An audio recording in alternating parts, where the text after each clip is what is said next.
خبر شامل کرتے ہیں ایٹک سے میڈیا کے بیورو چیف اور انسانی حقوق کے خادم ملک میر افضل سے۔ اجالا ویلفیئر سوسائٹی غور گشتی کی ٹیم کی طرف سے تمام عہدیداران نے میڈیا کے بیورو چیف اور انسانی حقوق کے خادم ملک میر افضل کو بیان دیتے ہوئے کہا کہ 1 نومبر 2023 بروز بدھ کو اجالا ویلفیئر سوسائٹی کی طرف سے گاؤں غور گشتی میں راولپنڈی اسلام آباد سے الشفا آنکھوں کے ہسپتال سے آنکھوں کے ڈاکٹروں کی ٹیم آئے گی۔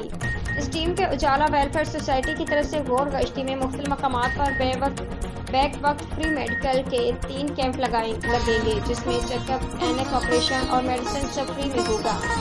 جن مقامات پر یہ فری کیمپ لگائے جائیں گے وہ یہ ہیں: number 1 government boys higher secondary school Ghor Gashti محلہ Wali Dad Banda. Number 2 girls high school Ghor Gashti محلہ اسحاق زئی۔ نمبر 3 ہر خاص و عام پبلک کے لیے اجالا فلٹریشن پلانٹ غور گشتی مسکین آباد میں لگایا جائے گا۔ گاؤں غور گشتی کے تمام خاص و عام سے یہ اپیل ہے کہ ہر آدمی آ کر اپنی آنکھوں کا چیک اپ فری میں کروائے۔